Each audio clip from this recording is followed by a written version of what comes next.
Imagine the Pacific Ocean, not the calm turquoise postcard version, but a living, breathing beast. Now imagine it pulling back. Not the gentle ebb of a tide, but a deep, violent gasp. The sea retreats hundreds of meters, exposing the ocean floor, rocks, stranded fish, the rotting hull of a forgotten boat. This is nature's most terrifying warning. And on the morning of June 22, 1932, the people of Cuyutlán, a small fishing village on the coast of Colima, Mexico, saw it happen. But they didn't run, because no one had ever taught them what that meant. No one had ever told them that when the ocean runs away, it is about to come back with a vengeance. Cuyutlán was a humble place. A cluster of adobe houses, a single dirt road, a church with a bell tower that could be seen from the shore. The people were fishermen. Their lives were tied to the rhythm of the waves. They knew the sea. They respected it. But they didn't fear it. Not like this. At 7:30 a.m., the earth beneath them groaned. A massive earthquake, estimated at 8.2 on the Richter scale, ripped through the seabed off the coast of Jalisco and Colima. The ground shook so violently that buildings in Guadalajara, over 200 kilometers away, collapsed. But in Cuyutlán, the shaking was just the beginning. The real horror hadn't even arrived yet. The villagers stumbled out of their homes. Some prayed. Others ran to the shore to check their boats, and that's when they saw it. The water had vanished. The bay was empty. A muddy graveyard of coral and sand stretched out where the sea should have been. Children pointed. Some laughed. It looked like a miracle. It was not a miracle. Minutes later, the horizon turned black.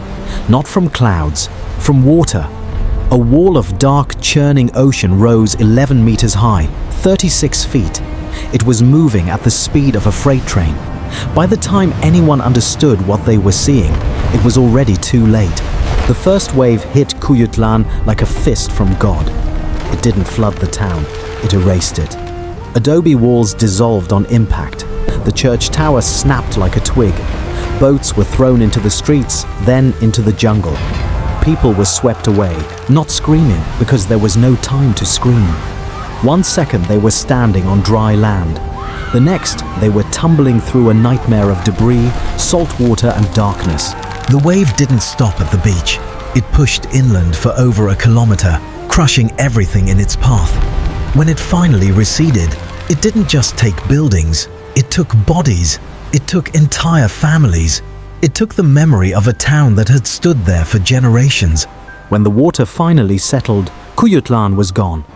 Not damaged, not flooded, gone. The census counted over 80 dead, but the real number was likely much higher. Entire families were simply never found. The Mexican government declared a state of emergency. Aid trickled in, but for the survivors, there was nothing left to save. This wasn't just a natural disaster. It was the single most destructive tsunami ever documented on Mexico's Pacific coast.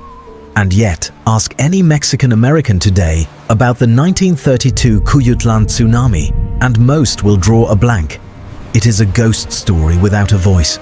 A tragedy that was swallowed not just by the sea but by history itself. But not anymore. Because we are going to reconstruct what happened, step by step. From the first tremor to the final wave, you will hear the sounds, you will feel the fear. You will understand why this forgotten disaster matters and why it could happen again. Stay with me. To understand the wave, you have to understand what happened beneath the ocean floor. At 7:30 a.m. on June 22, 1932, the Pacific Plate lurched violently beneath the North American Plate. This wasn't a minor tremor. This was a mega-thrust earthquake, measuring 8.2 on the Richter scale.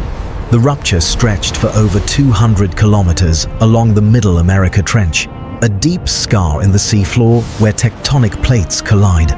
The energy released was equivalent to detonating hundreds of atomic bombs. It displaced an unimaginable volume of water. That displacement didn't create a single wave.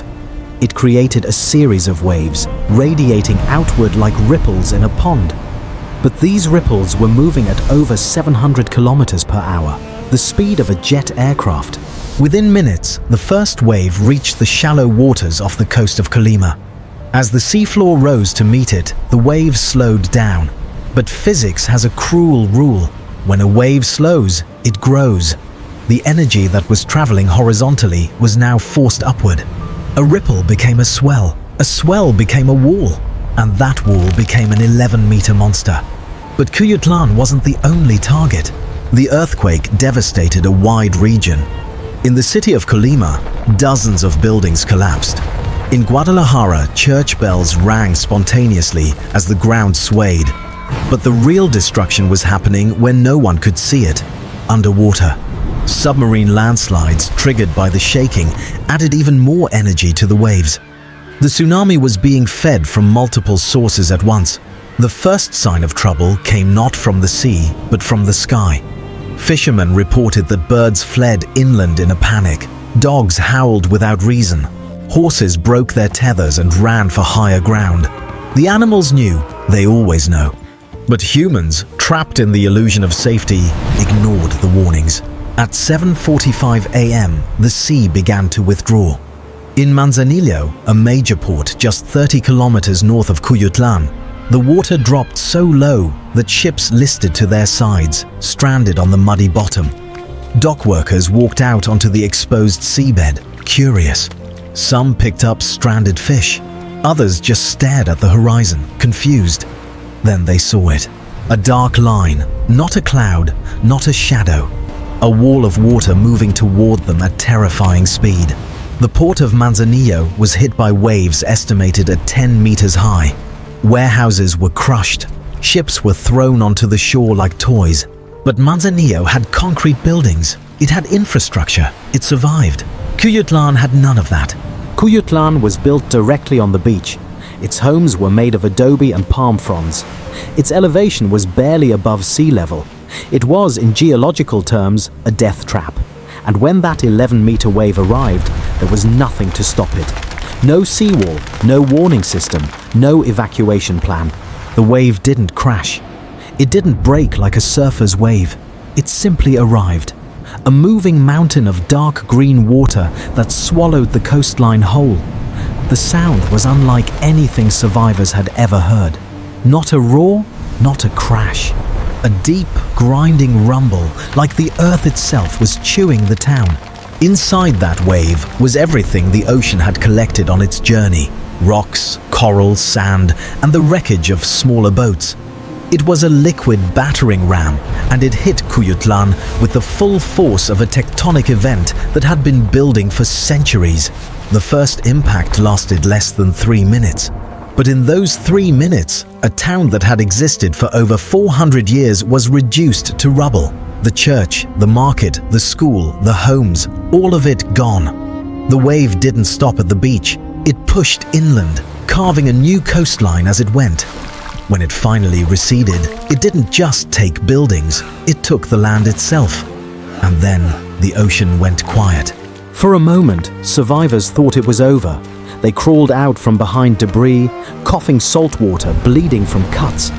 They looked at the devastation and wept. But the sea wasn't done. The second wave was coming. The first wave had receded, leaving behind a landscape that no longer resembled a town. Mud, splintered wood, bodies twisted in unnatural positions.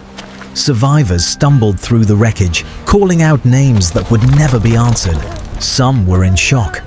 Others were already digging, desperately searching for family members buried under collapsed walls.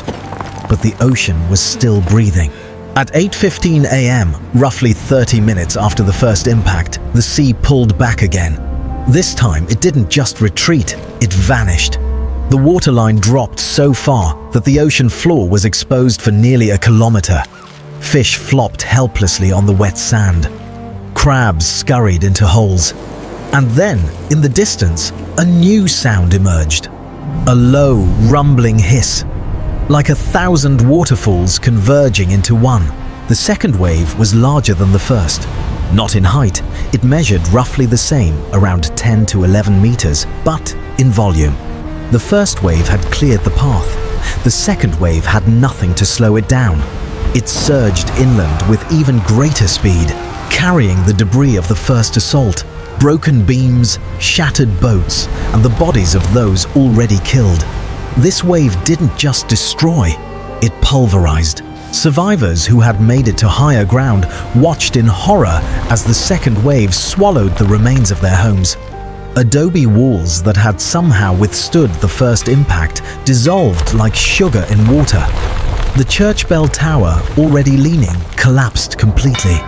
The sound of the bell crashing into the mud was the only warning those still trapped on the ground ever received. The second wave pushed further inland than the first. It reached the outskirts of the town, where a few families had attempted to flee on foot.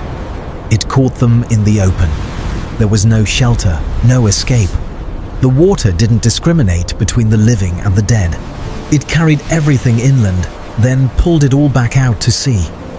When the second wave finally receded, the silence that followed was worse than the destruction. No birds, no wind, no voices, just the sound of water dripping from broken timbers and the occasional groan of a collapsing structure. The survivors who remained were scattered, isolated, and terrified. They didn't know if another wave was coming. They didn't know if anyone else was alive. In the hours that followed, a few boats from nearby villages arrived. Fishermen who had been out at sea during the earthquake had felt the swell pass beneath them. They knew what it meant. They sailed toward the coast, not knowing what they would find. What they found was a graveyard. The official death toll was recorded as 87. But that number is a lie. It only counts the bodies that were found. Entire families were simply gone. No remains, no graves. The ocean had taken them and refused to give them back. The survivors gathered on the hillside, wrapped in wet blankets, staring at the place where their town used to be. They had no homes, no food, no clean water. The Mexican government was slow to respond. Communication lines were down. Roads were destroyed. For days, the survivors of Cuyutlán were completely alone. Relief finally arrived in the form of military troops and Hongshu-Zihui volunteers. They set up temporary shelters in the nearby town of Tsunamis. But for many, the trauma was irreversible. Children who had watched their parents drown refused to speak. Fishermen who had spent their lives on the water refused to go near the shore. The tsunami of 1932 didn't just destroy a town, it destroyed a way of life. The Cuyutlán that existed before June 22nd was never rebuilt. Not really. A new town rose from the ruins further inland, away from the water. But the soul of the old Cuyutlán, the fishing village that had lived in harmony with the sea for centuries, was gone forever. And the most terrifying part? It could happen again. Today, if you drive down the coast of Colima, you will find a small town called Cuyutlán. It exists on maps. It has a beach, a few restaurants, and a quiet population.